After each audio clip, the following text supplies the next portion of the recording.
यसमा तपाईको जान्छ कि जाँदैन? जान्छ, रवि भएपछि जान्छ। रवि भयो जान्छ है? रवि बालेन जो भयो नि जान्छ। भिडियो देखाइदिन सक्छु मेरो कांग्रेसको यहाँ कति ठुल्ठुला भिडियोहरू एमआरएसँग डिस्कस भएको कहाँ साइन गर्ने त्यहाँ तपाईको नाम मैले यो भिडियो हाल्न सक्छु?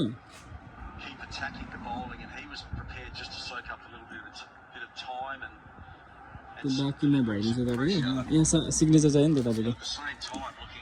रवि भनेको त हाम्रो यार देशको सुन हो यार। रवि हजुरको चाहिँ बालेन शाह भनेको त हाम्रो यार देशको कर्णधार हुने यार।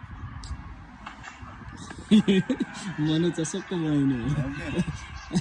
सुमन भाइले भनेको रवि बाहिर निस्किन्छ भने उसले 1 महिनाको स्यालेरी दिने अरे क्या। रवि लामिछानेलाई निकाल्नै पर्छ क्या।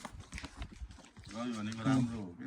हामी युरोपबाट पनि रविको समर्थनमा मैले के भन्छु भन्दा भाइ हाम्रो होइन राम्रो चुनौँ के। हाम्रा त जति नै हुन्छन् तर राम्रा भन्ने बहुत कमै हुन्छन् के जसले देशलाई बाइचान्स रवि आएर 84 मा आएर पनि उसले चुनाव जितेर पनि भनौँ न उसको एकलौटी सरकार भयो भने त्यस पछाडि उसले विकासको गति बढाएन भने चाहिँ के गर्ने? त्यसमा गरेन भने चाहिँ के गर्ने? यस्तो हुन्छ भाइ हेर्नु प्रचण्डलाई पनि एकलौटी सरकार दिएको होइन त दिएको हो नि के गरे खै। एकलौटी सरकार भनेको त उनीहरूले जे पनि सक्छन् के 5 वर्षमा तिनीहरूले जति राम्रा कुराहरू पनि गर्न सक्छन्। कसले के गर्यो खै गरेन। एकलौटी सरकार त नेपालमा अहिले बन्दै बन्दैन।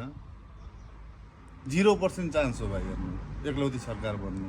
यदि रविले एकलौटी सरकार बनायो भने तब थाहा हुन्छ के रवि को हो भन्ने। एउटै ड्याङको मुला भइदियो भने के गर्नु? त्यही त के गर्ने अब अहिले त्यही त हामीले त्यही बुझ्न सकिन्न के। अब कहाँ नेपालमा राजनीति भन्दा केही पनि चल्दैन हेर्नुहोस्। होइन भने कुलमान घिसिङलाई किन फेक्न परेको थियो?